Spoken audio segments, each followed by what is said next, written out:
Share. All right. So today I want to talk more about Green's functions, and hopefully we'll get to the real application that I want to apply these ideas of the resolvent and Green's functions and things to, which is solving the Schrodinger equation. And in essence, I guess most of you have already seen the Schrodinger equation to some extent, even if your lecturer might have called it the heat equation. It's roughly similar, at least from the point of view of a mathematician. From the point of view of the physicist, of course, everything is entirely different when you go between classical and quantum mechanics. What I want to really emphasize here is that there's a rigorous way of solving the Schrodinger equation using the ideas that we've learned from the operator theory, and in particular resolvents, in the way they relate to the Green's function. So we're going to solve something which many of you have seen many times before, and this is the free particle Green's function, by solving the Schrodinger equation for the time evolution operator, and showing how this relates to the Green's function. And it might seem like we're doing things over and over again, but I really want to emphasize that this is a different way of seeing things, and a really powerful kind of mathematically rigorous way of expressing solutions of the Schrodinger equation. So bear with me as we make our way through this. It might seem like it's a hell of a lot of work for not much more insight into a problem you've already solved. Probably you've got a great physicist understanding of the solution of the Schrodinger equation, or an applied mathematician's way of thinking about the Schrodinger equation. And we're going to try and elaborate on this a little bit going forward. But of course, first I want to say a little bit of formal things, and the formal things comes in the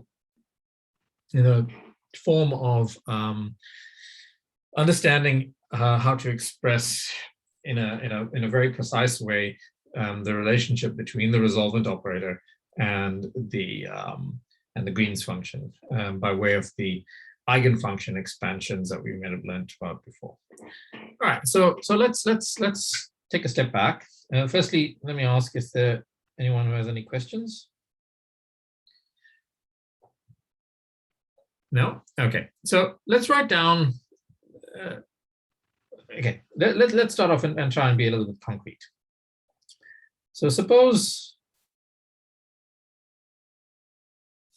is this appearing properly? Suppose okay, good, looks fine. Suppose we're given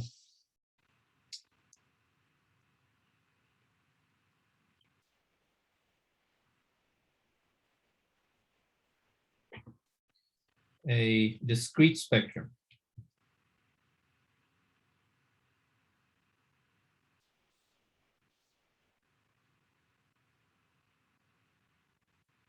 Now, this doesn't have to be a discrete spectrum. I'm just choosing it to be a discrete spectrum for a particular reason.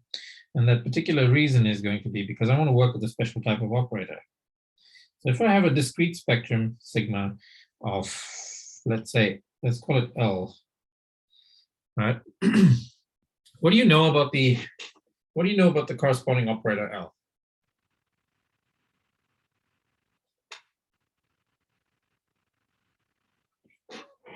Anyone? Take a guess.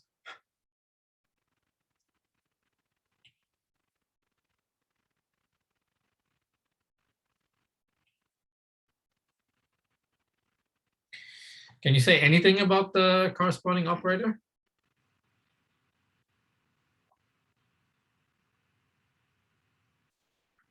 Nitin?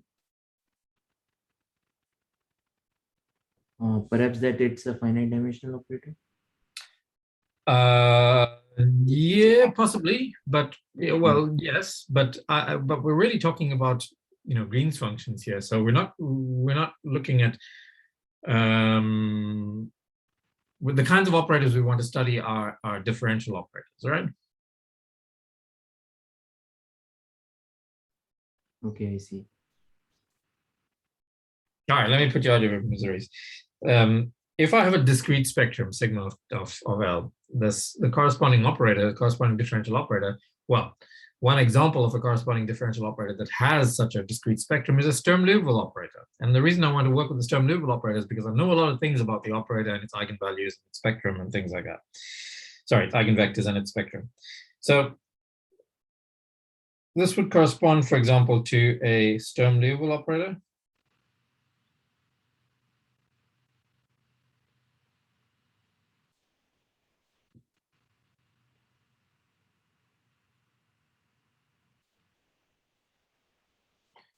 L, okay. Now let's go to the definition of the resolvent operator, right? By definition,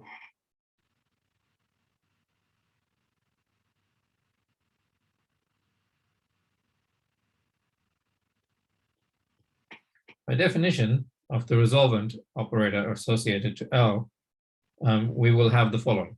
We will have that L minus lambda times the identity multiplying or acting on the resolvent operator of L corresponding to the parameter lambda.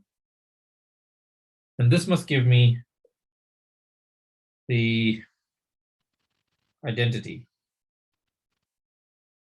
Right? By definition, the resolvent operator is the inverse of this operator here. So therefore, if I act first with the resolvent and then L minus lambda I, or with L minus lambda I and the resolvent, I should get the identity. They cancel each other out, right? This is not new. There is a corresponding differential equation that I get when I express this relation in a particular basis. Okay, so now let's pick a basis for our function space.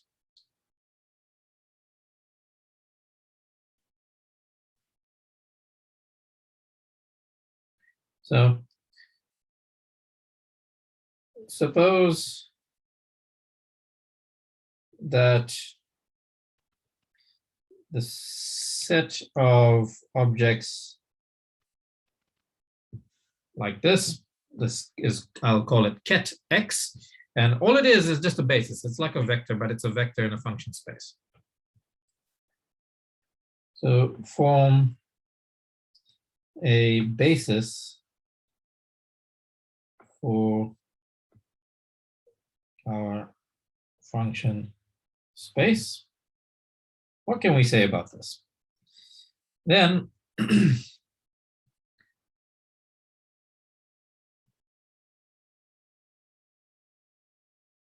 then the following is true. The defining relation that we just wrote down for the resolvent operator is actually a differential equation. It becomes a differential equation in this function space if I'm thinking of L as a Sturm-Liouville type differential operator. Then the resolvent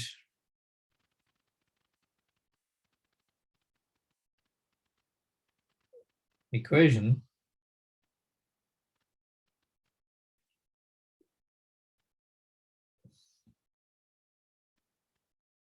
becomes the differential equation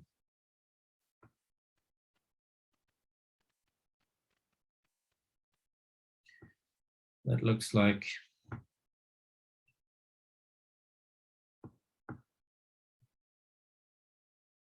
Lx. This means some differential operator, some Sturm-Liouville differential operator, but I'm taking derivatives in x, right? Minus lambda. Secretly, there's an identity in there, but we understand that. R lambda. Now, as an operator, in x and y is equal to delta of x minus y. So let's unpack this a little bit. What I mean by this thing here is the matrix element of the operator R lambda of L in the basis that we just expressed. And what I mean on this side by the Dirac delta is that this whole statement, the definition of the resolvent operator, is nothing but the statement that R lambda of xy is the Green's function for the operator lambda x minus lambda, Lx minus lambda. So this is simply a statement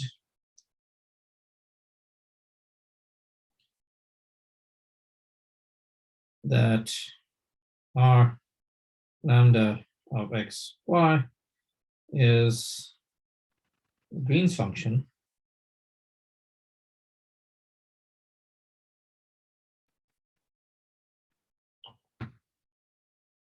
for Lx minus lambda. Okay, if you go back to the definition of the Green's function, at least the operator definition of the Green's function, this is exactly what you'll see. Okay, so now let's make this explicit. So explicitly,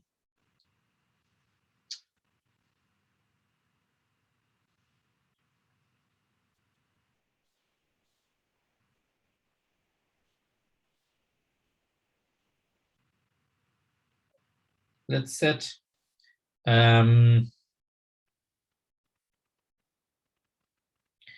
g of x, y, and then we've got this parameter lambda floating around equal to R lambda of x, y, so that,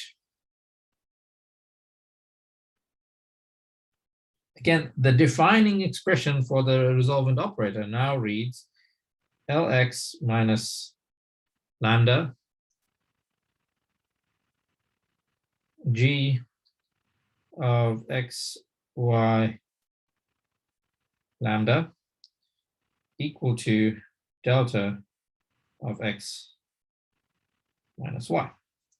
Again, this is precisely the defining expression for the defining equation for the Green's function, right? And this Green's function will only exist if and only if Lx acting on some operator, on some Lx minus lambda acting on some u of x equals 0 has no non-trivial solutions. In other words, we specifically require that lambda is not an eigenvalue of Lx. So this is an important point to note. So let's put it in red. Note that G will exist if and only if lambda is not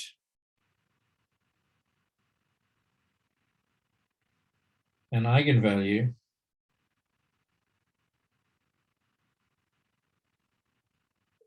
of L sub x. Okay. Now suppose I solve the eigenvalue problem associated to the operator Lx, right? So suppose I solve the equation Lx on u equals lambda u, and I find a set of eigenvalues. I can call those eigenvalues lambda n, say, and there's some corresponding set of eigenfunctions. There might be some multiplicity in these eigenfunctions. I can certainly account for all of that stuff. Let's see what we can say about the corresponding Green's function.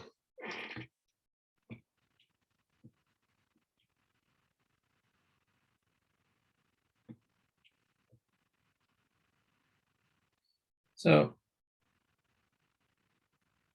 let lambda n, and I'll allow for n to go from 1 to, let's say, infinity, be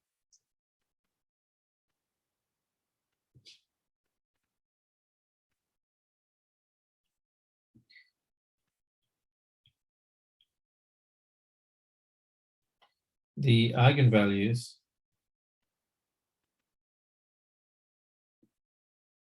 of the eigenvalue problem Lx on u of x equal to lambda n on u of x times u of x. And there are some corresponding eigenfunctions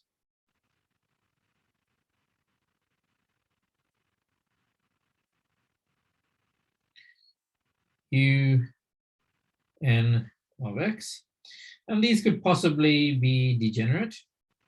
And I'm going to label that degeneracy by the discrete label k, and this just distinguishes between linearly independent solutions associated to the same lambda n. Okay, so this accounts for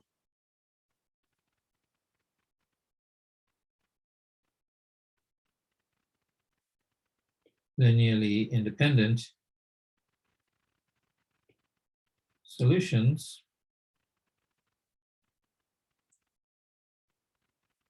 corresponding to the same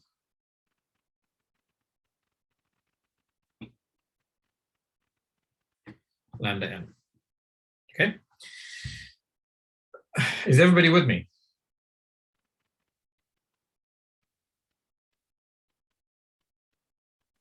Just raise a hand. Yep. Unmute, say yes. I'll take one person agreeing. Yes, okay, good. Cabello, excellent.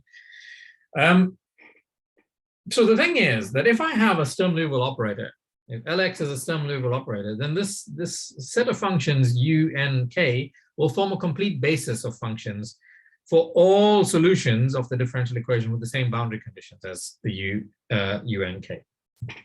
Okay. So these guys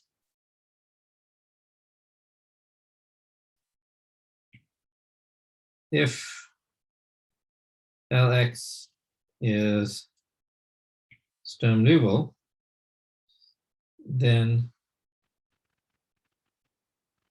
these form a basis for all solutions with the same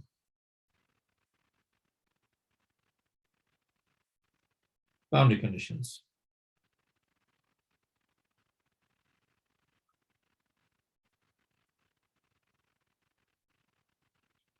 As the UN case.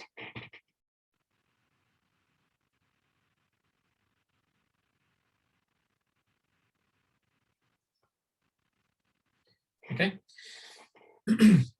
So if these form a basis for the solution of all of the differential equation with the same boundary conditions, we know that one such function that satisfies the same differential equation with the same boundary conditions is the Green's function. So I can use these guys to give me an expansion for the Green's function. So this means that we can now expand the Green's function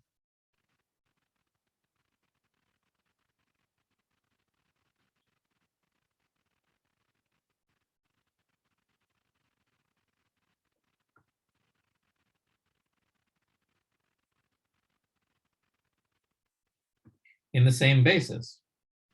So I can write then that g of x, y, lambda is equal to the sum over n equals 1 through infinity, so I'm summing over the eigenvalues of the un k's, let's just call it of y, sorry, of x. And there are some coefficients, a and y. These will also carry the label k. And then I have to add over I've got a sum over the multiplicities. So I throw in a sum over k. Okay. And you can see that all of the y dependence in this relation, in this expansion for the Green's function in terms of the eigenvalues of the operator Lx is contained in the expansion coefficients.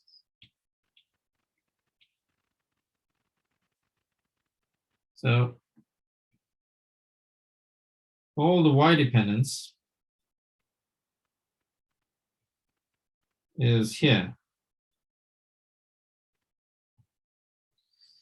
Okay. So, and it's not so difficult to solve for those coefficients, because I know that the UNs form a complete orthonormal set or orthogonal set, which I can normalize. So I can immediately write down that the a n k of y's are the integral from a to b with respect to x of u n k of x conjugate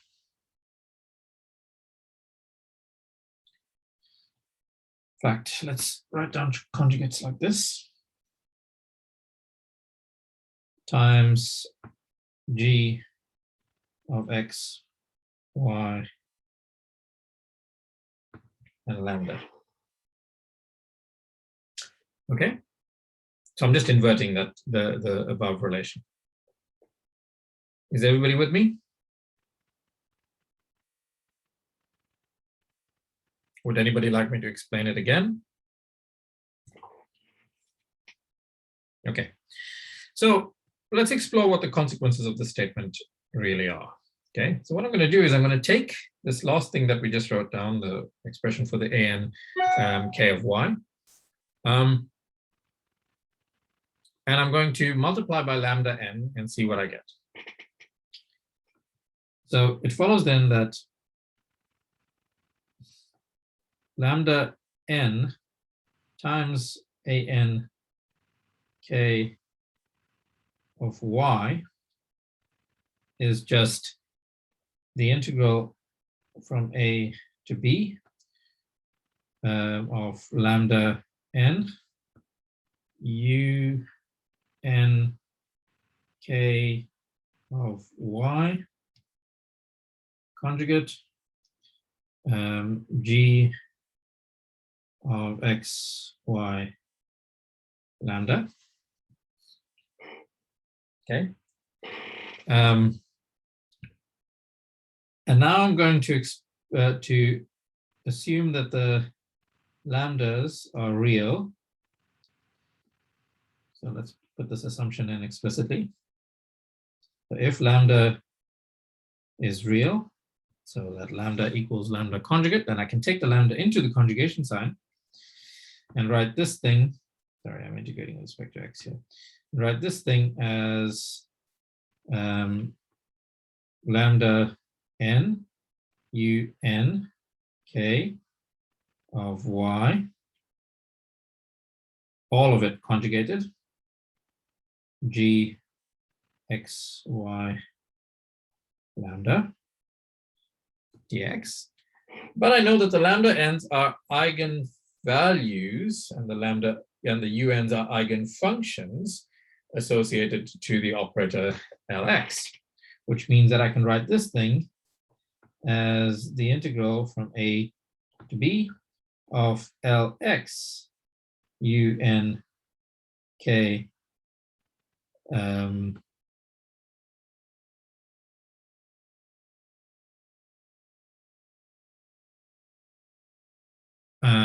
I can write this thing as, sorry, this is no, better go back and see what I wrote here. Yeah, sorry, my bad. This should be y, these should be x's here.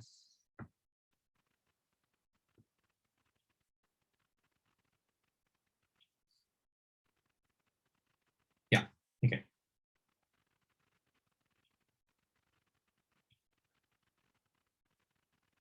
G x y lambda dx. This is of course under the conjugation sign. Okay. And then I can integrate by parts enough times to throw this operator onto the G. And when I do that, I will get the conjugate of it, which is just L, because it's a Hermitian, because it's a Sturm-Liouville operator.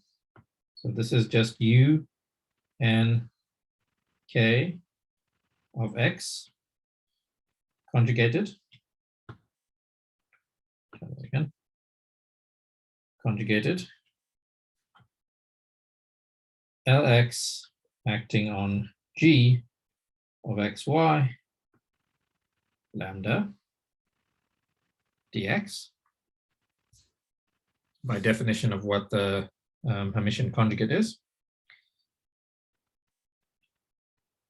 And this is equal to the integral from a to b of my unk, which is coming along for the ride, conjugated,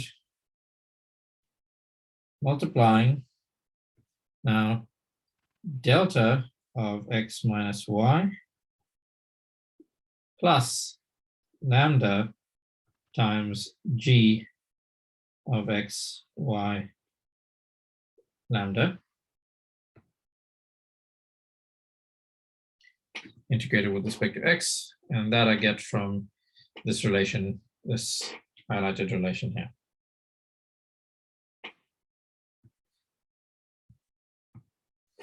Okay. The first term integrated just gives me u n k of y conjugated. And the second term gives me a lambda times a n k of y from the defining relation for the an k of y. No, Surja, Yeah. where are we getting the y?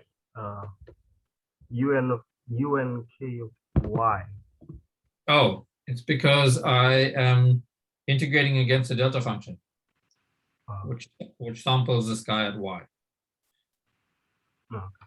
You with me? Okay, yeah. Good.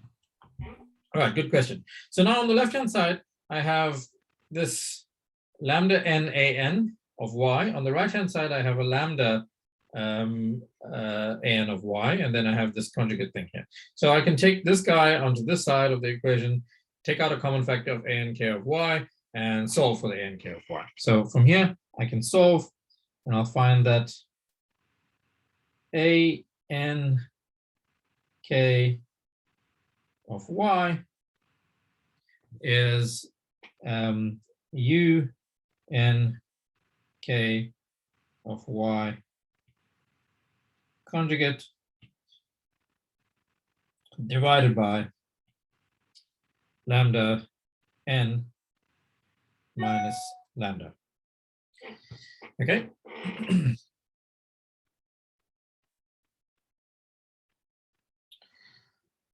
So this gives me the coefficients I need then to express the Green's function, and that basically says, in fact, yeah, okay, let's do it in the next line. And consequently,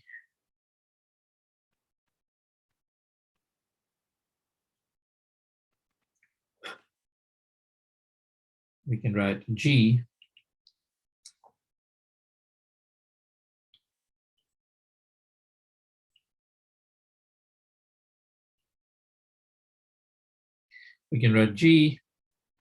of x, y, lambda as the sum over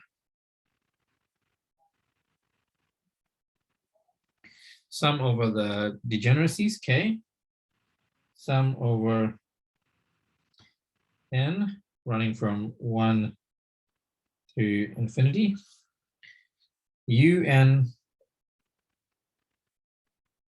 k of y conjugate un k of x, all of which is divided by lambda n minus lambda. And this holds whenever lambda n is not equal to lambda for all n. And that's it. That gives us derivation of the eigenfunction expansion of the Green's function for a differential equation. Any questions? Yes. Does this only hold also if the eigenvalues are real? I'm sorry, what?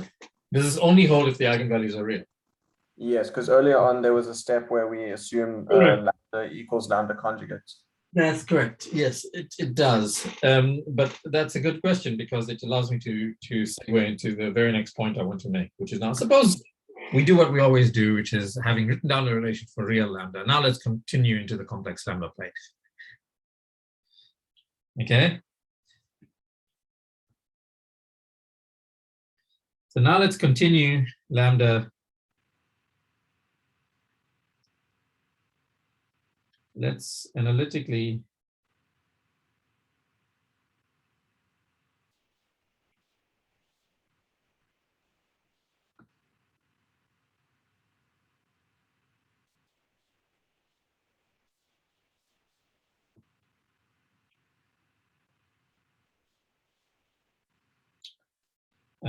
continue lambda onto the complex lambda plane.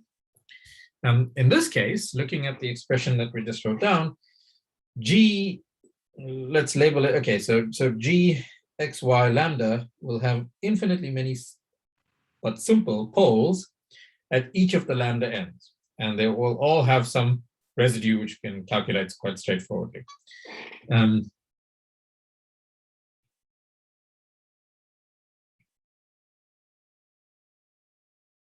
Then G of x, y, lambda has an infinite number of simple poles.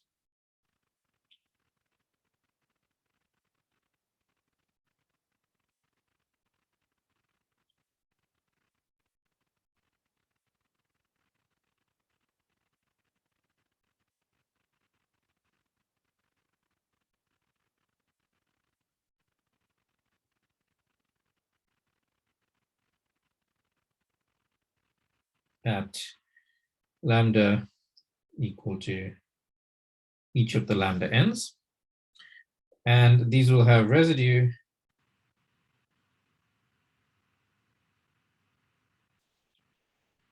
so the residue of the G of x, y, lambda at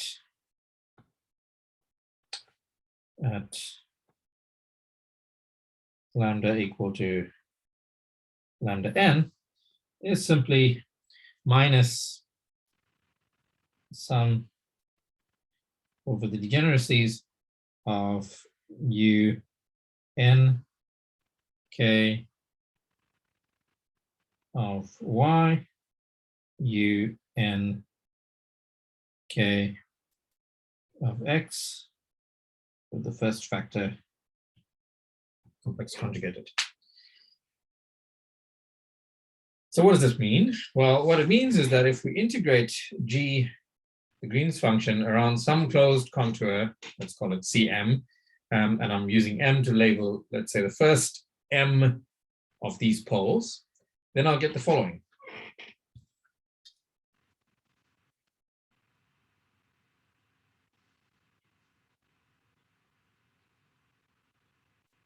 So if I integrate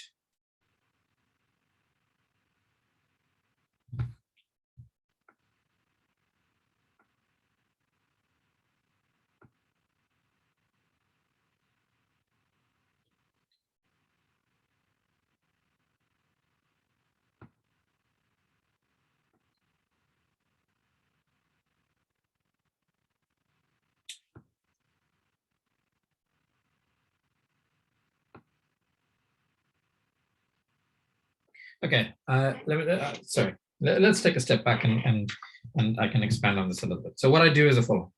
I have a bunch of poles. The poles occur at each of the lambda m's. At each of the lambda m's. I organize my poles in increasing size. These are numbers in the complex plane, so increasing modulus, so increasing distance away from the origin. Okay, and then I take a contour Cm that encloses the first m of these lambda m's. Okay, so that's what I'm doing. Then I get the following. The integral over the Cm of g x y lambda d lambda. And because I'm doing it on the complex plane, I always have this factor of 1 over 2 pi I floating around. So let's just put it in. Will give me, basically, by Cauchy's theorem, the residue at each of these poles, which we just worked out. The residue of each of these poles just is the sum up to minus sign over k, the sum over n of un k of y conjugate un k of x.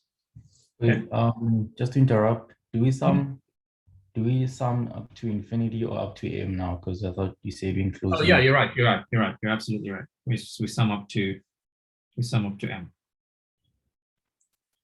This includes only the first m poles. Thank you, Cabello. So now let's take m to infinity, right? And what we know is that the UNs form a complete set. And so we can use this completeness relation to write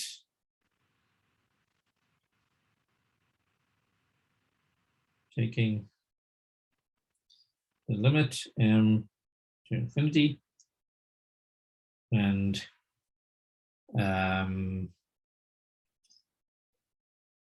using completeness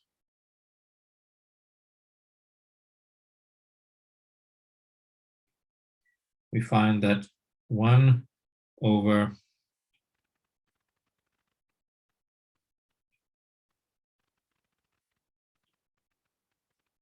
two pi I times the integral over c infinity of g x y lambda d lambda must just be minus delta of x minus y. Okay. So you should compare this to the relation that we found that was a generalization of Cauchy integral formula, which said that 1 over 2 pi I times the integral over a closed contour gamma of f of lambda, r lambda of some operator a, d lambda, is just minus f of a. Okay. Well, this is exactly what we're finding here. But in particular, if 0 is not one of the eigenvalues of lambda x, then the following is true.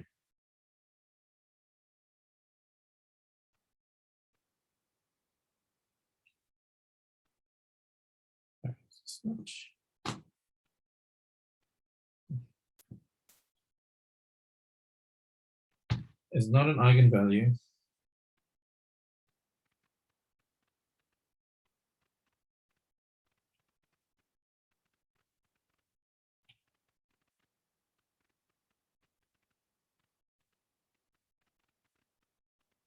Of Lx. Then the following is true. G of xy, which I'm going to define to be G of x, y, 0,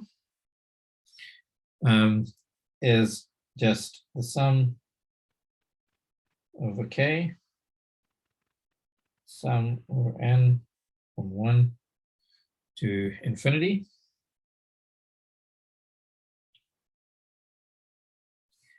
of u n k of y conjugate, u n k of x over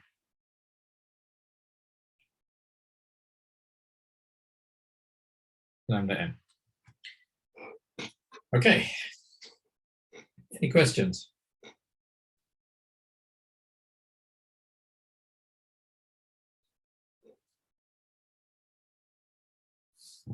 No? Okay, so let's do an example to just make all of these things concrete, and we'll do the example of the free particle with Dirichlet boundary conditions.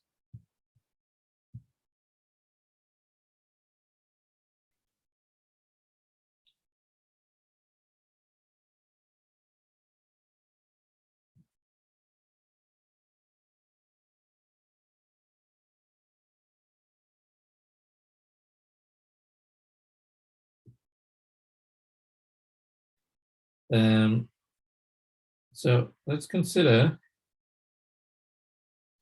the case where Lx is the differential operator dx squared, in other words, d by dx. In fact, let's write it before. So I want to take Lx to be d2 by dx squared, and I want the boundary conditions to be simple vanishing of the function at each of the endpoints 0 to 1. So on the interval from 0 to 1, with boundary conditions that u of 0 and u of 1 both vanish. Okay. Then we know already what the eigenfunctions are. We're basically looking for functions whose second derivative is the function itself, and so up to a minus sign, so that the UNs, UN of x is simply the square root of 2 times sine n pi times x, with eigenvalues lambda n equal to n pi squared, because every time I take a derivative, I pull out a factor of n pi, and this is for n equal to 1, 2, etc. So in particular, 0 is not in this spectrum, and so I can immediately write down that G of x, y, lambda is equal to minus 2 times the sum over n equals 1 to infinity of so this is over lambda minus n squared pi squared. And the numerator is sine n pi y, sine of n pi x, sine of n pi y.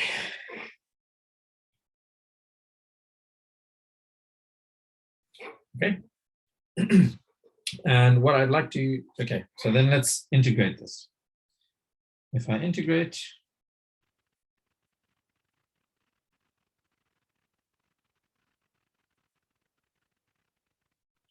I will find that 1 over 2 pi I times the integral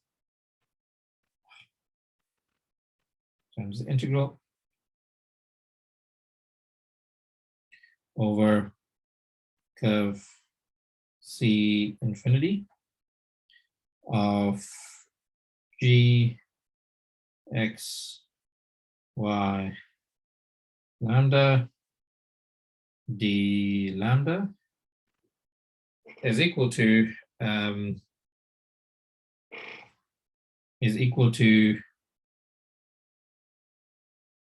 minus 2 times the sum over n equals 1 to infinity sine n pi x sine sine n pi y times 1 over 2 pi I. Sorry, can I just have 1 second, please?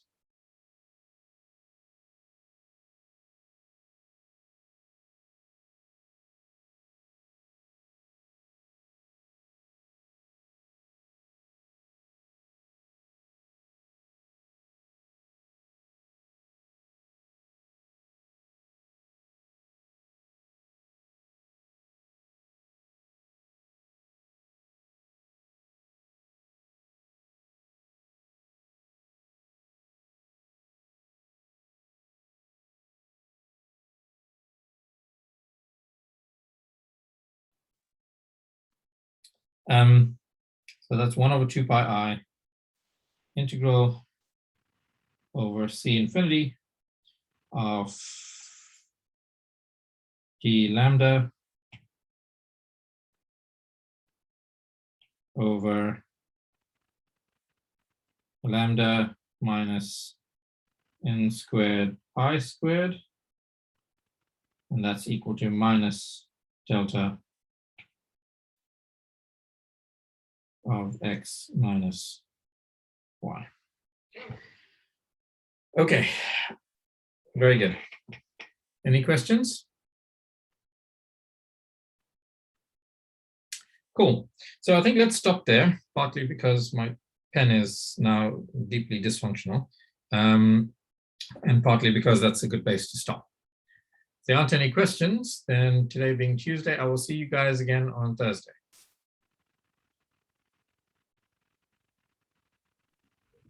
Cool, bye. Bye-bye. Cheers, guys.